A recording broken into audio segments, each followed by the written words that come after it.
everybody.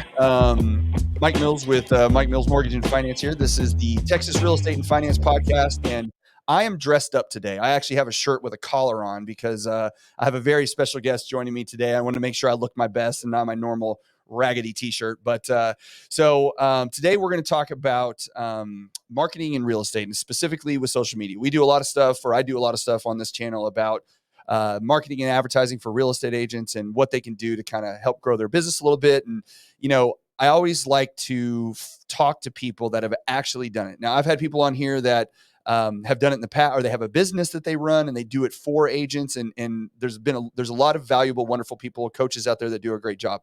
But I really like to hear from agents that have boots on the ground that are actually doing it and, have had successes, but also can tell us about their failures that led to them having successes. So joining me today is Miss Amanda Ryan.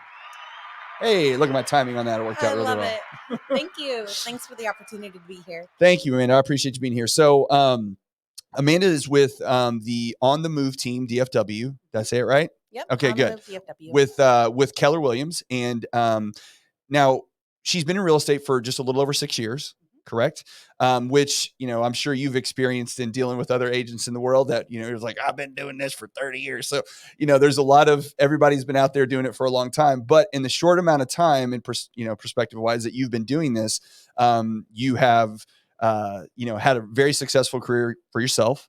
You have built, a strong team that's now supporting that development, and you have had a really good amount of success with social media. And for someone that's only been in the business for 6 years, that's a lot of things to accomplish in a short amount of time.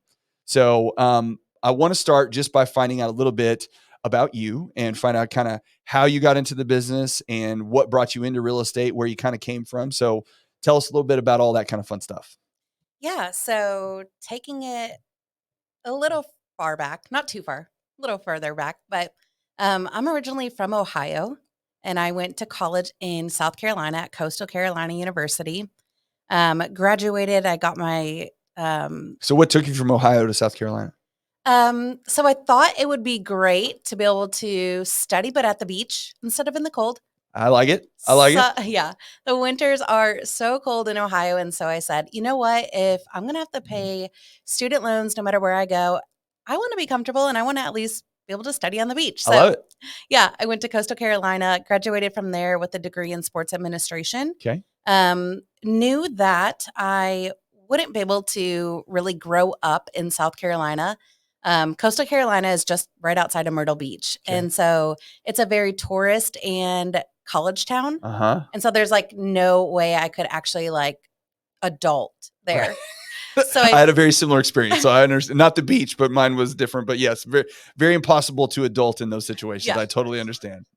No way. So I moved back to Ohio, got a full-time job, and that ended up turning into my dream job, was to be an athletic director. Yes. And so that was great. I worked there for 2 years and loved what I did. I didn't have to teach and, be in the classroom. And yet I was able to be a part of the sports experience and having coach, referee, all of these official meetings. What did you play when you were in high school? Just about everything. Yeah. So I ran track. I was a cheerleader. I was in gymnastics. I played lacrosse. Yes. When I went to Coastal, that's when I continued to play lacrosse. Yeah. So I've always just been very athletic and always a part of a team. And so I just really resonated with that. Sports was such a big part of my life. Yeah. So that's why I got my degree in sports administration and knew that I wanted to be an athletic director. And so it was crazy because graduating college, like months later, I was in my dream job as an AD. And it was awesome. It was really great. My best friend, my childhood best friend, had moved to Texas because her parents moved here one summer. And so this is when I was still living in Ohio. Her parents transferred to Texas. So the job you got for the AD was in Ohio back at home? It was, yeah. And so I came for a summer for a weekend to visit her, and she was dating a guy who was Nick's roommate. Okay. So back Nick's then, your husband? Nick is my husband Okay. now. Yeah. So what was it? 8 years ago. Met Nick Mhm. that summer. We were really long distance, and then I decided to just pick up everything, move to Texas. Now, did you meet him in college? No, that's when I had graduated college. Okay. I was in my full-time job as an Oh, you athletic came to visit director. her and Mhm. met him while you were here. Yeah. Gotcha. Okay. Yeah. And so, yeah, I spent that summer just really coming here every weekend, every other weekend. And Nick is a business owner. He owns Keller Hot Rods, which is a classic custom car hot Oh, rod, wow. yeah, That's awesome. business. And so, I knew there was no way that I was going to get him to move to Ohio. And This is let's be, business. Yeah. yeah, because his business is already established here. And let's be honest, already know how I feel about the cold weather. Right. So I You weren't was, exactly upset that you might want to yeah. move out of Ohio. Right, right, right. So I was like, okay, fine. I'll go ahead and move to Texas. And so I did. The funny thing though is that when I moved here, I was like, okay, I'm going to just get right back in the swing of things. I'm going to be an athletic director. Mhm. The funny thing is that you can't be an athletic director without having your teaching degree. Is that a Texas thing? Uh-huh. Okay. And so I was like, okay, teaching is not my jam. That's not going to happen. It's not a lot of people's jam these days. The Yeah. teachers are leaving left and right on us. It's really So depressing. no way. Well, I ended up finding a fundraising job, which was cold calling coaches and athletic directors Mhm. to get them to run a fundraiser. It was a catalog filled with personalized clothing that supported, their team. Okay. And so I took that job, just thought it would be temporary, and ended up actually loving it. I had a cold call, but talking to coaches and athletic directors was my thing already. I had Right. done it in the past. Right. So I worked there. It was a very male dominated industry. And yet I rose to the top. Mhm. I was rookie of the year, had top number of sales and fundraisers that were coordinated. Yeah. So it was really cool. You were hustling it and killing it. Yeah. Yes. And How were all the other guys? Were they like, it's okay? yeah, actually Or were they like, "Mm." they were good. No, they were good. It's naturally it's going to be a competitive atmosphere. Yep.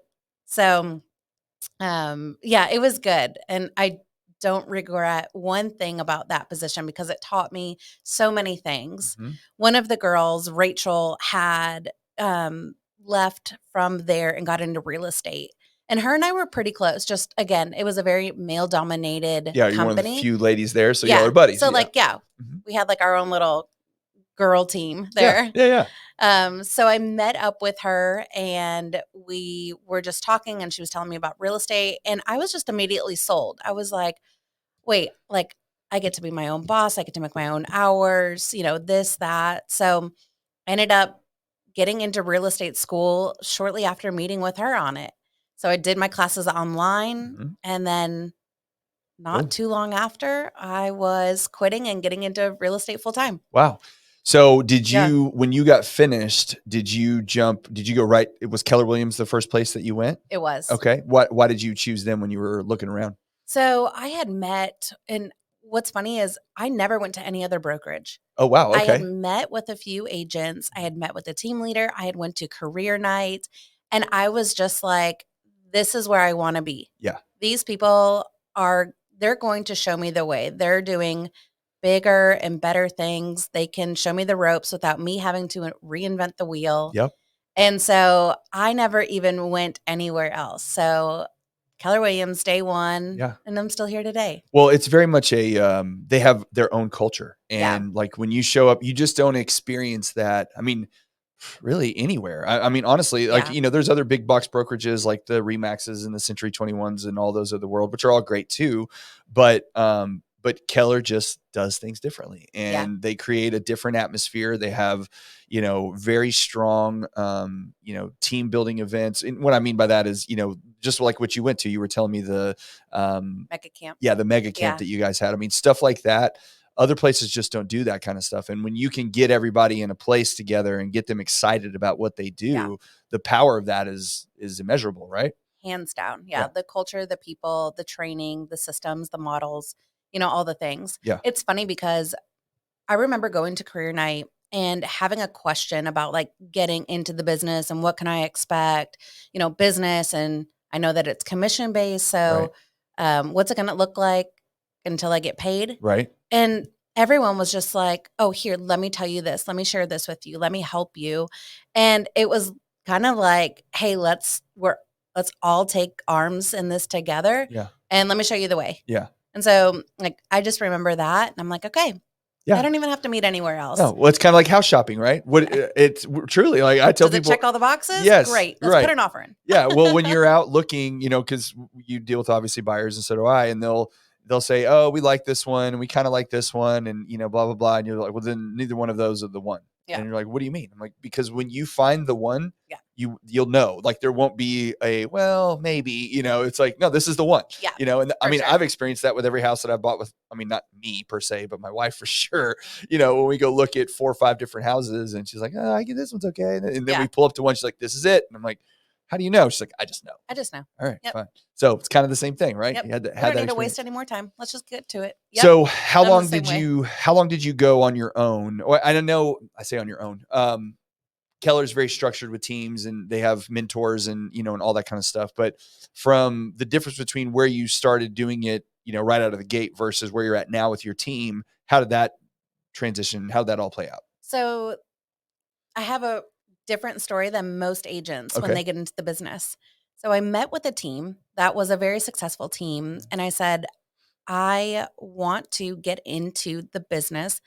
I'm a little nervous about going all in full commission. Right. And so do you have any opportunities for somebody that, just wants to get their feet wet? Yeah. And so this team had an opening for an inside sales agent position. Okay. And so that's what I started with. What is that? Just I was the one that was generating leads for the team. Okay. And so I was the one cold calling for sale by owners, expireds, online leads. And then once I set the appointment, giving those to the agents. So I want you to talk a little bit about that because there's this fear, maybe fear is not the right word, but there's certainly a hesitation for a lot of quote unquote salespeople, real estate agents, whatever, when it comes to the whole idea of cold calling. Oh yeah. Like for sure. it's terrifying, right? Oh yeah. How can I'm not gonna call a random person and I don't know how to do that. Right now, you went from doing it right out of the gate because I've actually done similar to thing where you were talking about how you were selling the or not the subscriptions, but the specific apparel to the schools or whatever. Yeah, the fundraising. So one of the jobs that I had in college, I worked for a local newspaper. It's called the Fort Worth Business Press in Fort Worth. And I was selling advertising. Well, I mean, that is like knocking on every single possible business that you can imagine showing up. They don't want to buy it. It's a newspaper. This was like right as the internet was starting to kind of take off too. And they're like, why would I want to do this? But you have to deal with rejection because you just get told no so many times. And eventually you're just like numb to it kind of. But just talk a little bit about what it's like doing the cold calling thing and why it's been something that you've been easily, or maybe not easily, but just been able to manage without getting frustrated by it. Yeah. Well, the fundraising job definitely molded me. Correct. And so, when I knew that I wanted to get into real estate, and it's one of those when you're like, I'm going to do any and everything to make this happen. Right. And so I was like, okay, I'm going to take this job that nobody else wants to do. And I'm just going to hustle and I'm going to get it done. And so, that it's like choose your hard, right? Yeah. And so what's my hard? Either getting rejected by cold calling or not becoming a full-time agent like I want to. Right. And so I chose my hard. Okay. And so I picked up the phone and I cold called and I was setting all these appointments for these agents. It wasn't too long. I imagined being in this position like 6 months to a year. Okay. And it wasn't even 2 months. And I was like, I am setting all of these appointments. For others. Yeah. I'm like, I'm going to Yep. I'm going to do it and I'm going to do it for myself now. Yeah. And so I had that conversation with that same team leader for that team that I was on. Okay. And she was like, yeah, I agree. I think that you're ready. Yeah. Like, go ahead. And so that's when I really dove all in. Okay. And then, so I was then in the office cold calling and setting appointments, but this time they were for myself. For yourself. And so, being new to Texas, I didn't have family, friends, anybody. You don't have the sphere because you didn't know anybody. Yeah. I didn't have all of that. Yeah. So cold call was how I built my business. Yeah. And what's so funny is that I don't regret that at all because looking back on that 6 years now, like some of my best loyal, most repeat clients, most referrals, they're from expireds. They're Wow. from for sale by owners. Yeah. So it's really cool. Yes, you get rejected. Yes, it's, not for the weak. You got to kind of have Yep. a backbone to do Yeah, you it. gotta have a little thick skin. You might have But someone drop some unfriendly words at you from I time to mean, time. it happens, Yeah, right? yeah, It yeah. can also happen with your family too. So, Yeah. Yes, it certainly can. yeah, I don't regret it at all, and glad that I took the time to do that and build my business that way. So, Is it still a part of what you guys do as a team now? Not for you probably because I'm sure, you're not cold calling like you used to, but do y'all have it as an element of what y'all do? we don't. Really? Yeah, Okay. what's crazy. Yeah. So, I was on that team for about 2 years, had left, went on my own for just a little bit. Now I still had my showing specialist with me. I had a part-time admin at that time. Mhm. But that's really when COVID hit and I was like, okay, it doesn't feel right to cold call people when I've got people that I'm cold calling, they're out of a job, they're Yeah. sick, their Yeah. family's sick. Yeah. Like they don't know how Felt they're going to dirty. pay. Yeah. They didn't know how they were going to pay their mortgage or, do whatever they needed to do. Like it was just really weird. It Right. didn't feel organic. It didn't Right. feel right. Right. So that's when I said, okay, I'm going to drop the cold calling. I'm going to get real with social media Mhm. and I'm going to see what this does for me. So the idea during COVID was you were doing cold calling, you were really having a lot of success at that, but because of the circumstances, like you said, kind of didn't feel the right way to go about things. So the next thing you're looking for is, okay, I got to find another avenue to reach customers, right? So what is that going to look like? Well, now your avenue is social media. Mm-hmm. What was there anything in particular? Like, did you have like an aha moment or anything where like social media is the way versus saying, I'm going to start doing mailers or I'm going to start, the old school way of marketing? Was there something about that in particular, other than you just knew, people were there or? Well, I thought of it like this. What do I have more of, time or money? Mhm. And so mailers cost money. Mhm. Posting advertisements online or buying leads from Zillow, all of that costs money. Yes. So what do I have more of, money or time? I knew that I had more time. Okay. And so that's when I said, okay, I feel that with my time, I can put out value. I can put out content that I know of, that I'm an expert in. Right. Put that out there and let's just see what it does. And so that's what I did. Okay. It's funny because like Mike, I did not have this glamorous studio. Like I did not have anything like this. I had a spare bedroom Uh-huh. where like the bed was in the middle of Nobody's a ever room. described the studio as glamorous, by the way, but thank you. It's very nice. I like it. Thank you. I had a spare bedroom and, I never let anybody see like the bed, the dresser, the Right. TV. Certain angle, like Oh corner. yeah. Yeah, Like yeah. I like totally like cornered. I'm like, like don't look behind me. Uh-huh. I had a desk and I had like all of these like Millionaire Real Estate, Shift, like all these books Yeah. that my camera stood on top of. Yeah. I love it. I love it. Like I didn't have like the nice little tripods like we have today, Yeah. right? So I didn't have that's what I used. And I Yeah. just positioned myself in a corner so that you couldn't see anything. It was just a white wall. And I just went to work Started with talking. yeah, Yeah. recording videos. What kind of stuff did you start with? Like, where did you feel like in your mind that you're like, all right, here, did you start with videos? Did you start with pictures? Did you start with, like how did you come up with your a plan of attack? And I love if the answer is, I had no idea what I was doing. I just turned the camera around and started talking. I think that's awesome too, because that's sometimes how you learn. So yeah. did you have a strategy or did you just So try it out? I was already posting like standard posts Okay. with photos and, Closings like and stories yeah. and all of that. Pictures of your listings. Yeah. Yeah. Yeah. I was doing that. And then I said, okay, what can I do that is going to make people stop the scroll? Now, it wasn't called stop the scroll back then. Right. Now that's like a term that everybody uses. But so I just really dove into video. Okay. That was really where I wanted to start. Did you understand how impactful video was at the time? I'm sure you know now, obviously, because Yeah. you do it. But at that time, did you realize that it would be because one of the things we talk about that I bring people on, we talk about all the time with video is, I think there's a hierarchy of communication, right? Mhm. There is like the lowest form of communication in my mind is like email, right? I mean, Right. it comes across, people see it, but the engagement or whatever, it's got low impact. I still think it has its place, but it's just not there, right? Right. Then you have, maybe I would call it maybe text messaging, right? Text messaging is great. Sending someone a message is fine. They'll communicate, but it doesn't carry tone. Right. Things get lost in translation all the time. Like, it's got issues of itself. Then I would say like a phone call, right? Pick up the phone, talk to somebody, you get their voice, you hear their voice. It's a communication level there. I would say the highest level is what you and I are doing right now, Right. sitting That face to face to face and face. having a conversation, being Mhm. able to see body language and talk. But I would say right under that would be video, I right? agree. And Yeah. and I think, that's not a secret anymore. Everybody kind of knows that that's what it Mhm. is. But I wouldn't say when you started that was as prevalent as like, oh, video is the answer. So was that just something you felt, or did you have some idea of you thought that was the best way to do it?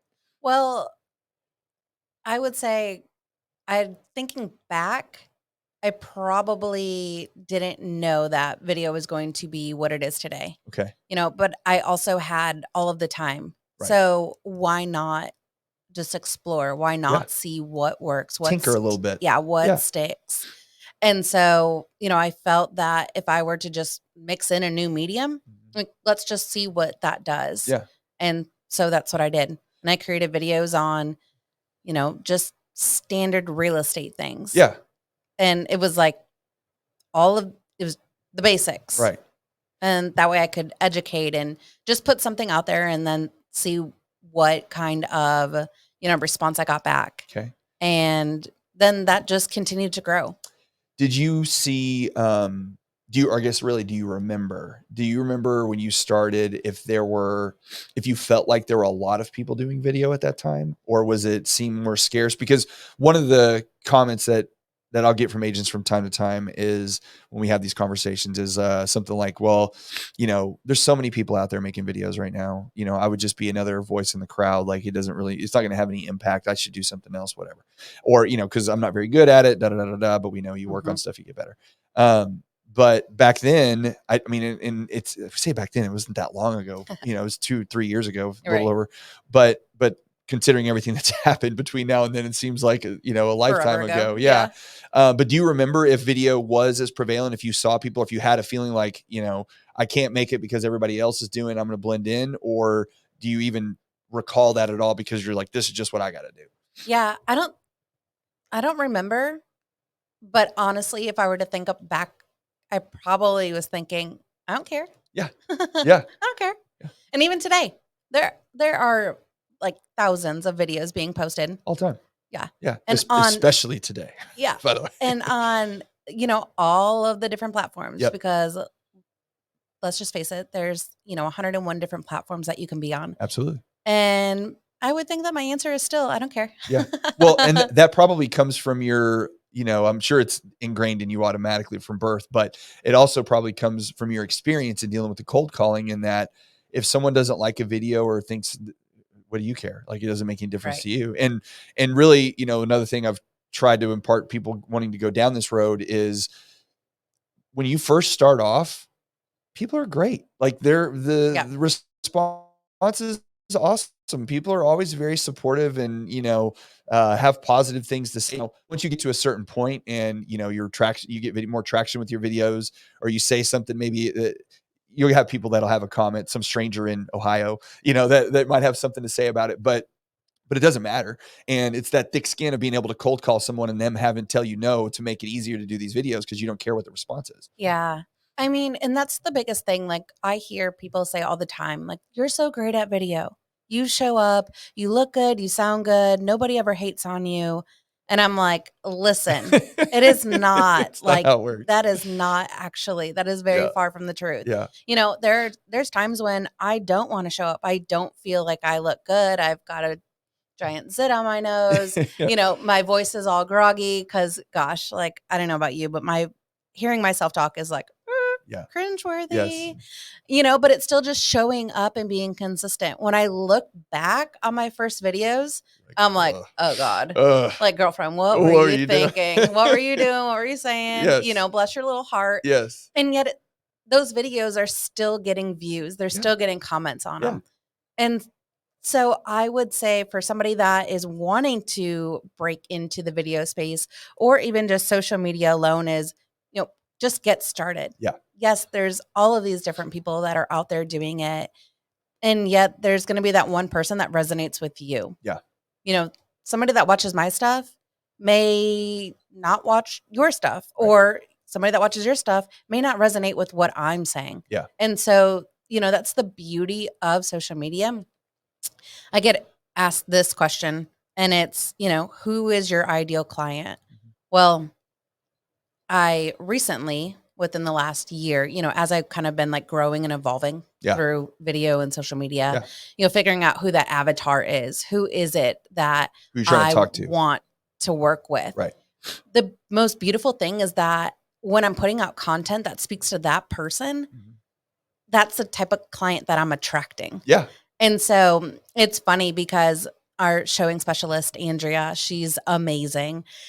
She's like, all of our clients are the best. They're so cute. They're young little families and like all these things.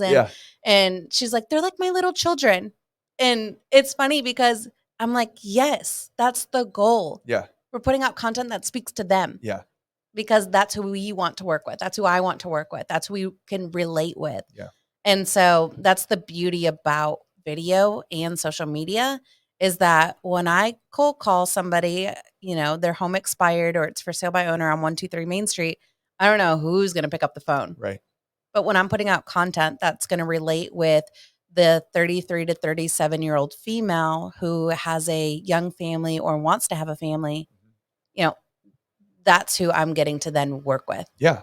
You're picking your customers basically with what you put out. And that's what it is. Yeah. And you're 3 years into it. And that's where, I think a lot of people that are thinking about or want to do it or trying to do it. Cause I do see a lot of nowadays, again, cause the market has slowed down a little bit, everybody's like, how do I got to get, I read something the other day. It's like, just this year alone, like 60,000 agents, National Association of Realtors said 60,000 agents got out of the business. Yep. Which is, I don't want to say it's good, but it is because there were a lot of, just like lenders, there was massive amounts of us when the market was crazy, and there's a lot of great ones out there, but there's a lot that, maybe needed to not be there anymore. Right. Yep.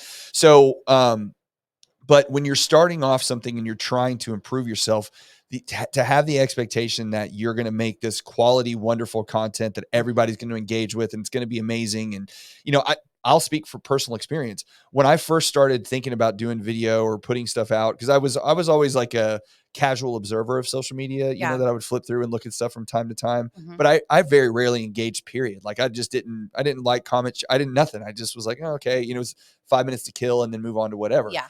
And then once I started doing it more, I started in a place where I had to, I wrote out I want it to look like this. I'm put the camera here and and it had to be perfect, right? It had to be exactly perfect. And what I found was that was just an excuse to not do it, because when I didn't get through the whole thing of putting it together, it was like, oh, well, it's not going to work. I'll just do something different. You know what I mean? Yeah. And the power of just doing it, regardless of if it's perfect or not, is such an important thing. For sure. And when you start and you've been doing it for 3 years and someone comes in and says, well, Amanda's great. And I can never, but you didn't see it for the first 3 weeks or first 6 months when she was doing it. Right. You're seeing it after she's had 3 years of experience and coaching and, help to figuring it out, trial and error and all that kind of stuff. That's right. Right. You've gone through the whole process, and still, if I would guess, you're still learning, right? Oh, of course. Still figuring it out. I'm still figuring it out. Yeah. And I don't know that anyone has the secret sauce. No, there's not. And let me be clear. It's not about going viral. No. This is a long-term game for me. Yes. And what that looks like is building an audience that is the core of my business. Yes. I don't need a video to take off and get, 500,000 likes and views and comments on it. Doesn't do you any good. It doesn't do me any good if nobody is reaching out, asking questions or engaging or DMing me to help them with their real estate needs. Yeah. So it's a long-term game. Yeah. I'm constantly learning and growing through the growing pains of it. Well, we talked a little bit before we went on live about this, but I want you to speak to it again since you just kind of brought it up there. But talk about the importance of knowing why you're doing the social media part, right? Because you said it's not about going viral. So what do you mean by that? Like, explain that a little bit. Yeah. So the purpose for me in putting out the content is that I want to provide value. I want to educate somebody Mhm. and I want to be relatable with them. Right. And so, putting out the content where I'm always thinking like, okay, what do I want somebody to do with this content? Am I trying to educate them? Am I trying to get them to comment or share or, DM me or tag somebody, Right. whatever it is. And so the long game for me is the educational piece. And so I think about video in the sense of like, when I'm sleeping, somebody's watching my video. Mhm. Like it's working for me. Yeah. And so when I put out valuable content, it's going to be relevant always. It's going to be a value add to somebody. Right. That's the, what do they call it? Evergreen content, Evergreen especially? content. Evergreen Yes. content. Tell anybody that doesn't know, explain what evergreen content So is. it's content that is going to be relatable with somebody and it's going to always be something that relates with them or that somebody can see value in. Right. It's one of those YouTube videos or those Instagram reels that somebody posted, a year ago, years ago, It's still relevant. and it's still relevant. Yeah. Anything that you can put out that doesn't necessarily have to do with right now, but Mhm. ultimately can be used, down the road too. So, Right.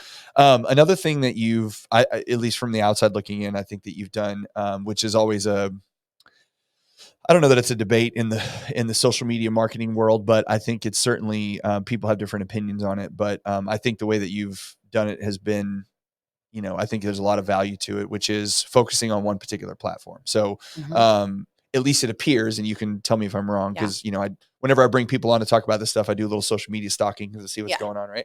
So, Facebook, I could find you, but it wasn't easy, right? It Mhm. was a little bit harder, and it wasn't clear, especially for your personal page, that you were realtor. Your team's on there, Mhm. the on the move team's on there, but it was a little more challenging there. TikTok, you have the team on there, but you're, at least as far as I could find, you're not personally on there necessarily. It's my account. Yeah, well, of course, yeah. I mean, Yeah. I know it's yours, but But but yeah. you're not you're the team on that one. So, and then YouTube, I think you had a few things there too, but really where the bulk and traction of everything that I see from you is from Instagram. That's right. So Instagram seems to be the one that you really put a lot of your time and focus on. So what was it that made you decide that you wanted to focus on one particular platform? I mean, you still have stuff on the other ones and it gets Yeah. put out, but it does appear like you really are geared towards Instagram. What is it about Instagram specifically that made you want to focus on that one? Yeah, I love Instagram. I think Instagram is such a great platform for so many different reasons. It allows me to connect with individuals, with business owners, Okay. with other realtors in areas, and then just, local and organic, Mhm. past clients, friends, family. And so I feel that with the different capabilities that you can have on Instagram, there's so much opportunity for you to stand apart, to shine. And so that's why I decided to go all in on Instagram. What's funny is even though Facebook has the Reels feature now, Yep. like you're not going to find all of my Reels on Facebook like you do on Instagram. Yeah. When I'm showing up in my stories, I'm showing up on Instagram stories, not Facebook stories. Right. And then the same with all the other platforms as well. So yeah, I really love Instagram. I love all the features of Instagram. The majority of our social media business is driven through Instagram. Okay. It's very easy to set up I have a personal profile. Since growing the team, our team has a profile now Mhm. as well. Yep. But my personal profile, it's a creator account. Mhm. I'm able to still put on there my number, my email, my website.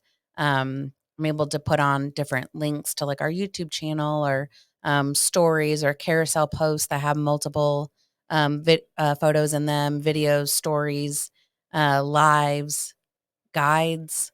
Right. There's just so many different things that you can do within Instagram that I just love. So that is definitely my number one platform. It's my favorite platform. This is a Um, weird question. How old are you? 33. 33. Okay. So I wonder if there's a little bit of generational stuff too, because I'm 45, Mhm. so I'm a little older than you. If you can't tell by all the gray and the white there, but Didn't notice it until you said it. Yeah.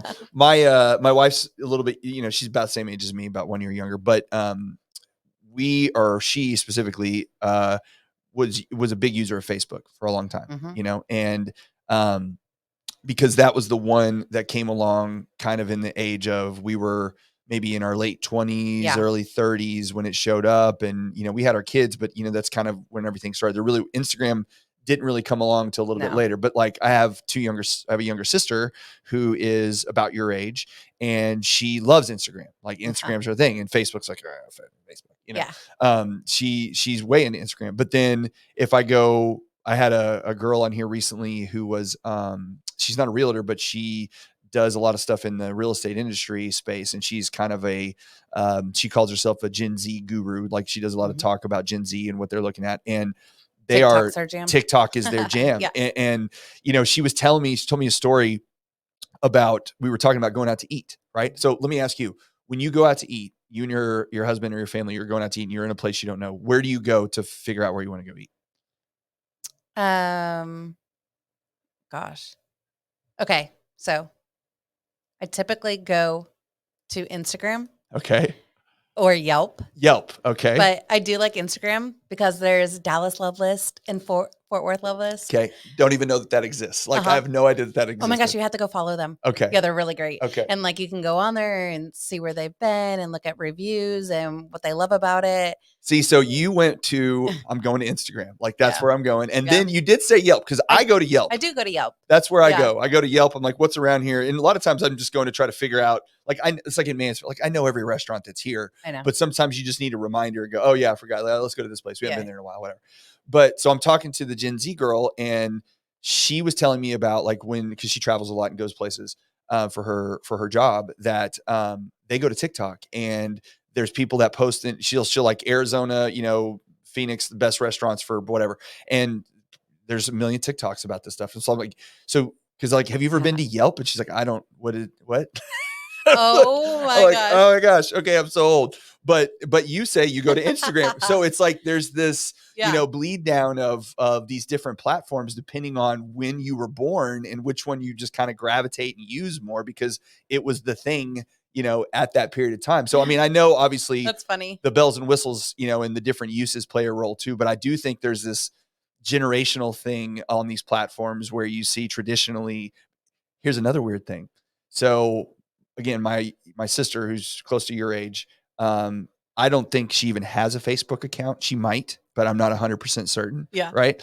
If she does, I've never seen it, and she doesn't post it. I know she has Instagram, but my kids, and my kids' friends, they're starting to create Facebook accounts.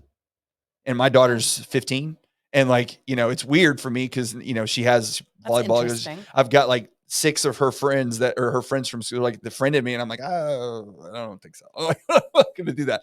But it was like, it's like that cycle over of the next generation coming through, because they're all, maybe it's because their parents post on Facebook all the time. And, we post the first day of school pics and all this kind of stuff, but she's on TikTok more than anything. But I'm just saying, they're creating Facebook accounts, and there seems like there's this gap of a generation that just didn't have Facebook at all. That's so interesting. And now they're fleeing back or loading back into there. So I don't know. It's just my theory. Probably wouldn't be active on Facebook if I wasn't a realtor. If it wasn't for work. Yeah. Yeah. Yeah. I don't know that I would be active on social media, period. It wasn't for work, honestly. I do love social media, but again, it's different platforms that I'm more interested in. And, when I first got started with social media, like, the thought to me was like, okay, which platform am I going to dedicate myself to? Which one am I going to decide to go all in on? Yes. I'm still going to be a part of these other ones just to get my name out there. Sure. Like, I still have a Facebook business page. Yep. There's reviews on there. Yep. Right? Because there's going to be somebody that's going to relate to. You got to sell to somebody over 60, right? Right? I mean, yes. Like us old people. Yes. Yes. And so I still have that. But when I was first getting started with like deciding during COVID that I was going to go all in on social media, it was like, okay, which one am I going to be consistent on? Which one am I going to just be the expert in? Yeah. I'm pretty average at all the others. Yeah. But I really have it nailed down on Instagram's platform. So what do you find on Instagram right now? Well, hang on, let me back up a second. So we talked about coaching, and you've mentioned coaching before on, for your business, not for you personally, right? Mm-hmm. Do you use coaches in things like outside of, like, because I know Keller has a lot of stuff, but do you have somebody who helps you with social media, like that isn't a part of your team, that says, hey, this is what's trending, this is what, do you have somebody that does that? So Or have you, I should say? I have a business coach, Okay. right? Like for my business, Okay. right? Because I want somebody to be able to teach me, Yeah. how to grow a big team and how to successfully do it without me having to, Learn the ropes the hard way. yes, Yes. reinvent the wheel and go through the growing pains that somebody else has already gone through. That's right. So, yes, I do have a business coach. On the Okay. social media side, we do have part-time marketer Kaylee. Okay. She used to be in the real estate agent business. She had a full-time job at our Keller Williams office. Okay. And she's just always been in the marketing side of things. Okay. I brought her on part-time to post on the team accounts Okay. that I'm not going to go post on. Managing one social media account is enough for me, Yes. especially when it's just Instagram and that's my main focus. Yep. Yet I still want to be relevant and still want to put content out there, still want to highlight the team and share different things that's going on in the community. Okay. So she takes that off of my plate. Okay. So if you go to our team on the Move DFW, Instagram, Facebook, you're going to see posts regularly. Mm-hmm. It's not me that's It's not you posting. that's doing it. Yeah. So But my Instagram page that that there's always constant posts and videos and stories. That's me. okay, so she's posting stuff for you, but and Kaylee's her name. Mhm. Nothing against Kaylee, by the way. She's not going, hey, you should do this, or you should do this, you should do this. You're kind of doing that yourself. Here's what I want to put out. Yeah. Right. I mean, I'm just spending, like when you first get into the business, Yeah. they teach you, you need to spend from 9 to noon lead generating. Yeah. Right. Yeah. So what do? I take that same model and put it towards social media. Okay. So Monday, I'm planning out all of the content. Okay. What's trending? What do I want to post about? What's going to add value? So that's my question. So where are you going to find the type of stuff you want to post now that you're doing it? Now that the question is always, how do I start? I can start doing it. I'm going to go, Yeah. Now it becomes, okay, now I really got to refine my message. So where are you finding that kind of stuff? So what are your resources? I'm going to go to Instagram and I'm going to go to TikTok to look for what's trending. What are people resonating with? Where do you look in Instagram? So on the Discover page, okay, it will be the second icon to your left, and you'll click there, and then you'll be able to just see what's showing up on your For You page. Okay, and you'll be able to see. You could type in like hashtag Arlington, Texas. You can type in, building a new home. Okay. And just see what has the most views, what's getting traction. What's showing up there. So I'm looking there. You can also, just look on Google or Google Trends. Anything. Like I'm looking at where I'm meeting people at. So like on Instagram. So I'm going to look on Instagram, like what's relating with people. Right. And so I'm taking Monday as my day where I plan out that content and I figure out, what am I going to post for the week? What's going to bring value to people? I do have content pillars. So I've got 4 content pillars. Okay. And that was something that I created. I created my avatar. Who is it that I want to speak to? Who do I want to work with? So, okay. So when you say I created my avatar, because some people are like, wait, you made a person that exists? No. Yes, I did. Her name's Grace. Okay. So, but you're talking, you didn't actually create this thing. This is who you're trying to sell to. Cause I've heard this before. I've heard you've created this human or this thing. Yes. This human that exists that you don't really know. Yeah. But you do because you know her name and what she shops and what she, right? Oh, yeah. That's your avatar, right? That's my avatar. Yes. So I created her first. She's like your prime audience, essentially. Who do I want to talk to when I'm creating content? Right. And then I created the content pillars. Gotcha. What kind of content am I going to consistently put out that's going to relate to my avatar? Right. What content am I going to put out that's going to relate to Grace? Because I teach trainings and classes to realtors all over. I've been teaching them in Texas and outside of Texas.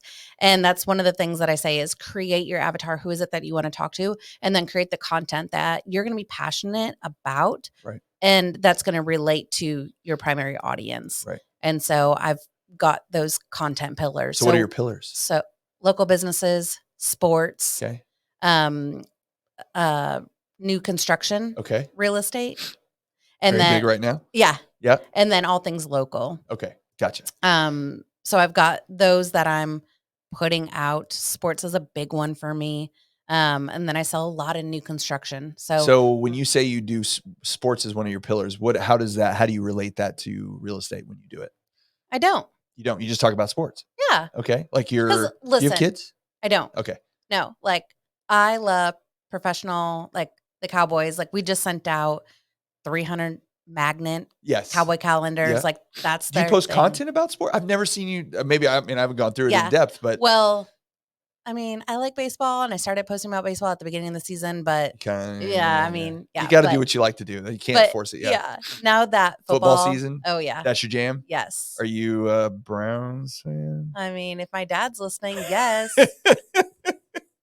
Bengals? No. Yeah, because it's Cincinnati, or excuse me, in Ohio, you're either a Browns fan or a Bengals fan, and y'all hate each other. It's kind of like here, you're either a Rangers fan or an Astros fan, and there is no in between. The Cowboys really don't hate on the Texans very much. The Texans certainly hate on the Cowboys, but we're disinterested in the Texans for the most part. It's like, you're here, but whatever. So I'm always rooting for the home team, which is why I'm a Cowboys fan. Okay, so to all of Amanda's clients out there, she is a avid Cowboys fan. Yes. But Dad, I am. We go to the games. We went to the draft when I was here in town. Oh wow, that's awesome. I mean, we're like very into sports. It. Yeah. Love it. And again, why I went to college for sports administration. Are you going to give athletic director? Are you going to promise right now that after every Sunday, after a Cowboy game, are you going to give your take on what happened and how terrible it was? Or I mean, you can find me on the Fan. Okay, you're gonna make. I might do that myself. You make a video and just be like, "This team is terrible." Like, this happened. So I'm tuning in if that's what you're going to do. I'm definitely in for What's funny is like our clients know that I'm a huge sports fan. Yeah, and I've got a lot of clients that are New Orleans Saint fans. Oh yeah, and I love them so much that I send them a Cowboys calendar like on purpose. And like, I love it. Draw like a smiley face. Yes. Like, I know you've been waiting for this. Yes. And, yes. they're texting me. Of course. They're Damn like, you. Yeah. Yes. No, our company's in New Orleans, so I'm very familiar with that one as well. They expect nothing less, though. Yes. They just know that that's my personality. But that's the fun of it. That's why sports is fun. Yeah. Because you can poke fun at each other and nobody gets their feelings hurt. Well, usually. I mean, for the most part. Yeah, but, like I'm putting out that content. Like I want people to relate with me, Amanda Ryan. Yeah. The 33-year-old married sports lover, local enthusiast. Yeah. I want them to relate with me. Absolutely. So one of my content pillars is real estate and new construction and just like tips and advice and all the things real estate related, but all the other content that I'm posting and putting out there is something that I think Grace is going to relate with. Grace, my avatar. Yep. Well, and that touches on something that I talk about on here a lot is, creating content around real estate is great. Like, you need that, you have to do it, but there has to be another facet because you're not just real estate. You're not just Amanda who sells real estate. There's a lot of other parts of you that exist, and people want to identify with someone that they identify with. Right. And the only way to do that is to know everything there is, or not everything, but, know other parts about you other than that you sell real estate. And, one of the things that I see a lot right now, and I say right now because, like I said, market's slowing down a little bit. Everybody's like, how do I need to market myself better, get in front of more clients, et cetera. And so you see a lot of realtors and mortgage people putting out hey, call me if you want to buy or sell your home. I'm going to be your trusted advisor and I'm going to be here for you. Right. And here's my phone number and my email and give me a call. Right. The standard commercial, and they don't put really anything else out. That's it. You know what I mean? And then it was like, well, I made some stuff, but it didn't have any traction. I'm like, okay, so it's a different avenue. We come from a world, or I do, where we've been trying to escape commercials, since the dawn of media, right? Mm-hmm. You had the 3 big channels and they ran their commercials and everybody bought in. And then once they realized that, the sugar, the sugar companies told you all the cereal was good for you and actually it gives you heart disease. And we didn't figure that out. Or even when they had advertising, it's, smoking's great. No, you're fine. Oh, yeah. Like they might lie to us in those ads. I don't know, maybe. So we've all tried to get out of it. And then you go into, you go from regular TV to cable. All right, we're going cable. And then they start popping. And then you go, well, now we're going to go to streaming, and now Netflix is like, hey, we may start running ads, if you want to charge a lower. And so point is everybody's trying to get away from advertising, right? Trying to move away from it. And so what you're doing is you're creating content that's informative, that has information, that has value, like you said. And you're also creating content that's just personal, that's about you and what you enjoy. And can you explain or say to an agent that might be listening to this, why that part is so important and why the commercial aspect of it may not be the route you want to go and have the least amount of success with? Yeah, for sure. I mean, people don't want to be sold. Right. We're being sold all the time. I don't know about you, but I get like 17 scam calls, before noon every day. And then I get like 21 afternoon to, 9 p.m. at night. How many DMs do you get of, hey, I'll edit your content? And I'll do like, I get those too. Yeah. Like, people don't want to be sold. No. They want to give their opinion. They want to hear a good story. Yeah. They want to laugh. They want to relate with somebody. And so one thing that I teach in the social media class that I hold is, you're never going to see a just listed or just sold post from me. Mm-hmm. Instead, you're going to see a story. Right. And you're going to see a story about a family. And usually somebody can relate to that story with that family. Mm-hmm. Instead of just listed, just sold, congrats to my amazing clients. Yes. Like, nobody wants to see that. No. And so you want to put out that content that's going to be relatable. Don't think of it as an advertisement. If you educate somebody about real estate, you don't have to introduce yourself as a realtor. Right. You don't have to say, call me. They'll figure it out. Yeah, they're going to figure it out. And then they're going to see you as the expert. Yeah. They're going to follow you. They're going to DM you, and they're only going to use you. Right. And so you've got to think differently about putting out the content. When I look at my own Instagram feed or TikTok or whatever it is, and I'm scrolling and I'm like, I listen to a video and the first thing is like, hey guys, and I'm like, oh my God, nope, next. Like, nobody wants that. No. You have 3 seconds to hook them immediately. Yeah. So what are you going to do in those first few seconds or first few words of your post or in the photo to grab their attention? Yeah. Without selling them. Yeah. Because I promise they're going to just keep scrolling at that point. Well, and that's something you learn doing it too, is because I'm sure it sounds very much like you've been self-taught in doing all this, social media stuff. And there's more resources out there than you could possibly imagine to figure out what you need and I don't say don't pay somebody to do stuff, because sometimes paying someone is easier and you can get there faster and you don't have to go through all the bumps and bruises. But if you can't afford it, if you're not in a place where you're ready to start paying someone, there's plenty of resources out there that you can find on what to do. And brought one up just exactly right now, the whole idea of the hook of, if you want someone to listen to you within the first 2 or 3 seconds of your video, there has to be something that attracts them to watch a little bit longer. Gets their attention. Right. And it's not, hey guys, I'm Mike Mills with Verity Mortgage. Happy and Monday. Yeah. Like all that stuff. Do not. Yes. Do not. So it's a difficult thing to figure out how to get out of that. But again, you have to make content in order to start figuring out what works and what doesn't. And when you start to see that. And one of the things that I decided early on was, I don't have all the answers, right? Of course not. And so, yes, I'm going to go to Google and I'm going to look them up. Chances are they're not going to be the most up-to-date information. So what can I do? I can go follow marketers. I can go follow these influencers who are doing this on a daily basis. Yes. There's these vloggers and influencers and marketing agencies and, professional putting stuff out nonstop every day. Yeah. And they know what they're doing. They're catching my eye. So why not go follow them, see what they're doing, and then recreate that content into something that somebody can relate with, whether it's real estate related or, local related, all of those things. How often are you on your Instagram strategy right now? Are you posting stories every day or reels every day or 3 reels a week, or, what's your general strategy right now? So I pretty much show up on my stories every day. Okay. There's something, and I try to do that. I intend to do that every single day.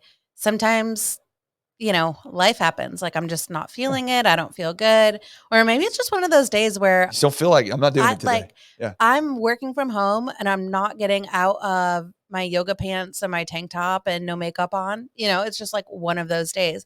But I'm still finding a way to provide value to my followers and to my audience without me having to show up on camera. And so, yes, I'm posting on my stories every single day. And that's that real, authentic, just whatever's on your mind. Yeah, just putting that out there. And again, sometimes it's real estate related and sometimes it's not. Right. And then my focus is reels. Okay. And so the goal is to put 2 reels out a day. 2 a day. Okay. And so, or I'm sorry, not 2 a day, two a week. 2 a week. Okay. I'm like, whoa. I was like 2 a day is pretty impressive. No. Yeah. So what's funny is I noticed that there was a slowdown in my Instagram with engagement and everything. And this was back in December. And I said, okay, what can I do to switch it up? So I did 1 a day for the entire month. Now I did miss a couple of days. But I was very intentional about putting Just out. test it and see how to do. And it did great. Yeah. I was able to kind of get a refresher, re-kick into my account. Yeah. And then I started, back in January, not posting once a day, just posting twice a week. Right. And I noticed that my traction started slowing down. No, it started. It started staying the same. Yeah, it started staying the same. Okay. And so it was great. It was just a way for me to just like mix it up. Yeah, mix it up. Trick the algorithm if there's such a thing. Something I read the other day. I don't know if you've seen this. I just saw it maybe a day or two ago, and I don't remember if it was an article or if it was a video. Like all the media runs together in my head sometimes where I pick this stuff up. But it was saying that if you want to change up your traction on your reels, to take it off of being also posted to your page, because it prioritizes your friends, your sphere before new people.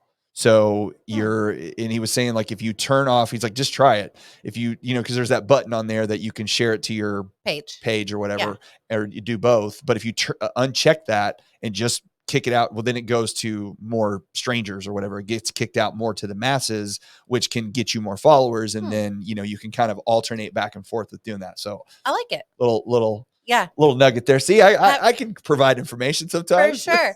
And that's the thing, just like we just talked about, like, I don't know all the answers and I don't expect somebody else to know all the answers. But when you talk with marketers or you talk with somebody else who's doing it, you collaborate and you figure out what's working for them. And then you repurpose it into your business, into your account. So if you were starting out or if you teach classes, which are great, but your classes real quick, are these available to anybody? Is this only Keller Williams? How do you do your classes? Yeah. So and where do you do your classes? Typically I just have brokerages reach out to me. Okay. And we set up a day and time. Sweet. So I do them locally, or I've had brokerages fly me out and I go teach there. And sometimes it's a 1-day class. It's a 90-minute class. And sometimes it's a 2-part series that we do over 2 days. So it just depends. Okay. So yeah, I'm open to anybody. Perfect. So if you want Amanda to come do a class for you, reach out. She'll definitely do that for you. Let's do it. The other thing is, if you were talking to somebody in your class that had, was like, I want to do social media. It's important to me. I know it has value, but like, how should they start? Like, how would you tell somebody, okay, first you do this, then you do this? Like, give me the first, let's call it condensed 6 months of your social media adventure. Like, what would you tell somebody how would that process look? Yeah. I mean, I think it's definitely going to start with creating your avatar. Who is it that you want to work with? Who is it that you're going to talk to? When you're talking to everyone, you're talking to no one. Gotcha. Okay. Figure out who it is that you want to work with and who you're going to talk to. What content pillars are you going to post? What's going to be most relatable with that person, with those, people, audience that you're looking to talk to. Okay. And then from there, batch your content, get a game plan in place. Just like lead generation, you have, a couple hours every single day that you're working on growing your business. Right.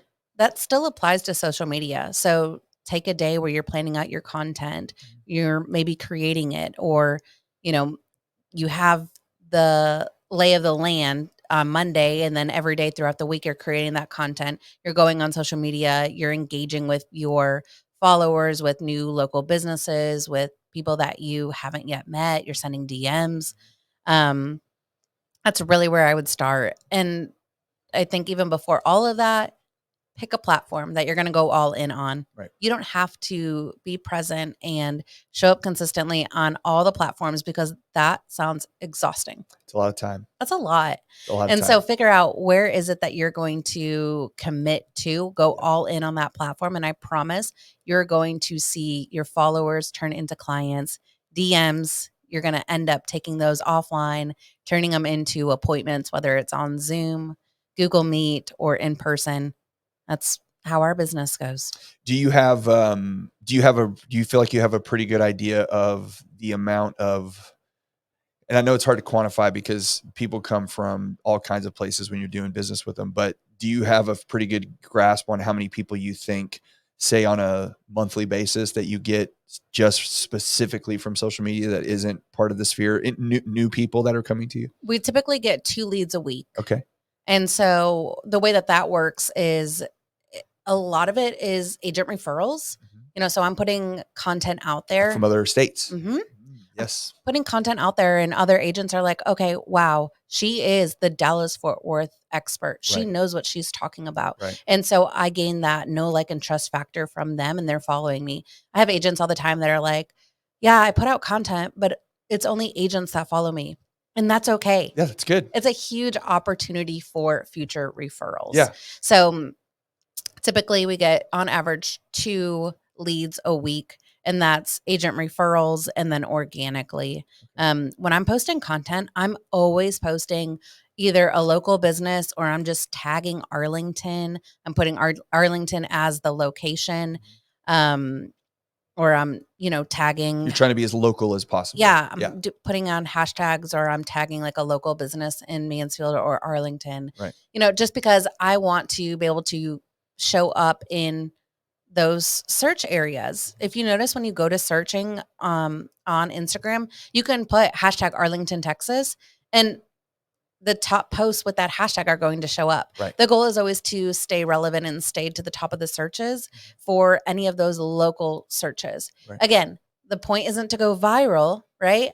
I don't care that, all of these people from, Canada are liking my stuff because doesn't really help you a whole lot. I mean, that's great if they have an intention to move to Texas, Right. but chances are that they don't. Yes. So when I'm, really speaking to the local community here, tagging those businesses, tagging the locations, checking in areas, I know that anybody that's watching that content or that's liking that content, most likely they're going to be local and they're going to reach out to me for their next real estate need. Right.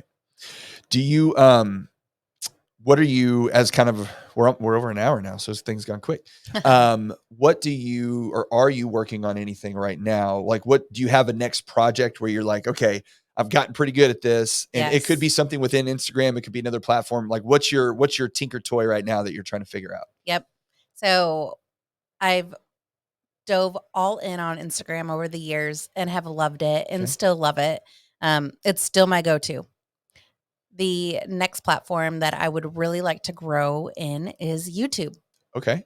And so I'm working on a game plan right now to getting 1 video posted a week, getting with professionals for the recording, for the editing, researching how to upload, with the best intention, or, that's really going to like trick the algorithm, or just, relate with the algorithm, because YouTube is like its own animal. There's just so many things.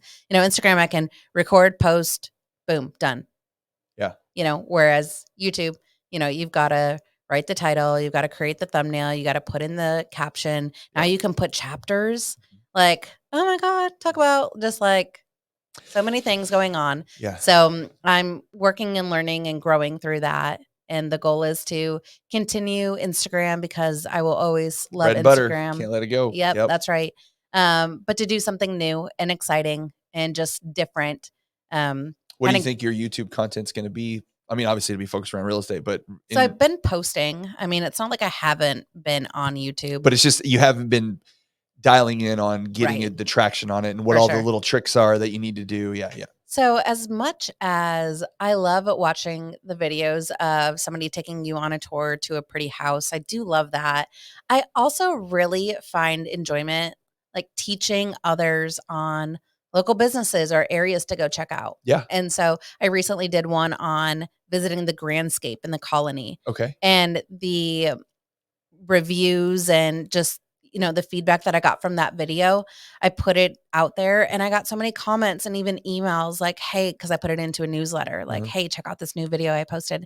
And I got so much great response from that. People were Yeah. like, "Hey, this is great. I didn't even know this existed." Like, Yeah. "What? There's a Ferris wheel?" Like, "Oh, this is where Nebraska Furniture Mart is." Yeah. And so, like, being able just to provide that value, highlight local businesses, maybe show somebody somewhere new, or Yeah. just shouting out a local business, Yeah. It's an what you area. put the good vibes in the world, and that stuff comes back to you. And you always try to Yeah, help people as much as you can. And that if that means highlighting businesses in your for area, sure. I think that's great. Yeah. So I do think that I will put out there, some real estate. Of course, I'm gonna Sure. get my content pillars for YouTube Yeah. Yeah. squared away. Yeah. You like Um, your take on the football game afterwards. I'm yep, I'm that's I'm, right. I'm marking that down. That you're going to do that. No, I'm kidding. I might, Yeah. but I don't know. It depends on how Well, see, Sunday night went. you're the female, not born and raised Cowboy fan opinion on how the game went, right? Yes. Yep. And like I would tune in. Okay, what does she think? Like, what Yeah. Because I always joke, especially like you deal with our kids and stuff. Like we as parents, you have rose-colored glasses. Everything Right. your child does looks great, and everything your Right. home team does looks great. So it's always nice to have someone outside going, "Look, bro, like it's not. Here's the problems. Here's this. Here's I this. mean, Here's I could this." do a whole video on Zeke leaving, and See, I'm yeah. just after the first game, it's like we only rushed for 75 yards today. If he'd have been here, No, I'm actually yeah. Are you on the other side of the fence? yeah, Yeah, I'm yeah, on the yeah. other side. See how much better Hey. Tony Pollard is. See, he told you he's Oh, been sitting yes. forever. He was the guy. He should have been out there. Just hope he's Very durable. underrated. Yeah, just hope he's durable. That's the only thing. Got a little guy. So those are, I'm a big football fan. There are, 300-pound, 6'5" guys that run a 4.2 40, four Yeah. flat, and they are coming down on Yeah. you hard. And when you're 5'8" or 9" or whatever, how big he is, and he weighs, 220 maybe, taking those hits every day after every game is a lot. It's a lot. So I'm hoping he stays healthy. He's gonna zip past him. It's Yes, gonna be great. I agree with you. There you go. Well, I really, really appreciate you coming in today. This was a lot of great information. I try as much as I can, like I said in the beginning, to bring people on that have gone through this stuff, because, it's one thing for somebody to tell you, oh, you should do this, you should do that, and whatever. Yeah. And everybody always makes it sound like it's, if you just do this, it's so easy. But the truth is that we all start whatever, and it's not just social media, anything, whatever you do, you're going to start and you're going to fail, and you're going to fail in a number of different ways. And it's the resilience to keep trying and keep getting better and keep refining what you're doing. That's right. If it matters, right? There are some things that fail, you need to bail, and it's fine. But Mhm. once you find a thing that has an impact and can have a benefit to what you're doing, and you focus on that and you put the time and the effort into it, it will pay its dividends down the road. But you just got to be patient. And Rome wasn't built in a day. You can't eat Right. it well in one bite. All the tropes that come along with it's a process. It's a step by step, and you learn and grow as you go. For sure.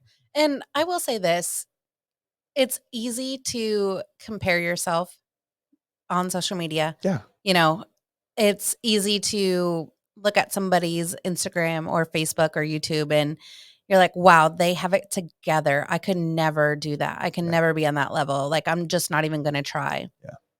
Don't let those thoughts get to you, because we all started at square one. Yes. We all started at the beginning. Yeah. And I would say the majority of us, myself included, I don't always love the way that I look or the way that I sound, or, even what I say, I stumble over my words. Like, it's okay. Yeah. People are going to relate with you in that authenticity. Yes. They're going to see you for, who you are and what you're putting out, and they're not going to judge you for it. Yeah. So stop judging yourself. Yeah.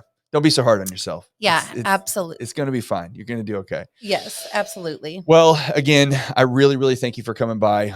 Thanks for spending some time with us and sharing your Instagram journey with us. So that way we'll hopefully Jen wants to chime in and say that your reels are also very aesthetically pleasing. She Oh, thank you. really enjoys that. I use Canva. Yes. I do have a branding guide that I created for myself on Canva. Okay. And so I was able to, really figure out what colors do I want my brand to represent. And you'll notice that, they're very like pastel-y, like light, airy Yes. colors. Uh-huh. And so thank you, Jen. And that's what I'm using is Yeah. Canva to help make sure that my brand is consistent. Does it just give you color schemes and you just pick from it? And then So like it has a palette and you can like put like, I want these 6 colors as my branding palette. And then whenever you're creating content, they're saved. And so they're automatically going to show up as your branding colors. okay. And then so you're able to, without like finding the hex code every time, Right. You're able to just click on those colors, and same thing with your fonts. Yes. Click on those, and that way all of your content is The same. Yeah, it's And consistent. the brand stays consistent. Yes, I'm very protective of my brand. Love it. I love it. The colors and the fonts. And Yeah. everything, Well, so and that's use I that. see. Did you? I was trying to go along with Yeah, your look, brand we today. match. I know we came in. I've got my pastel pink shirt. We're all you see. I paid attention to this stuff. So this is Thanks stuff for that I think dressing up about. for me. There you go. Appreciate Yeah, you it. got the collar on today. Combed So your hair and everything. that's right. That's right. That's right. Well, thank you as always. I really appreciate it. We'll be back next week. Thank you for everybody that stuck around, and we'll see you later. Thanks for having me. You got it. See My you pleasure. soon, guys. Alrighty. See you guys. No.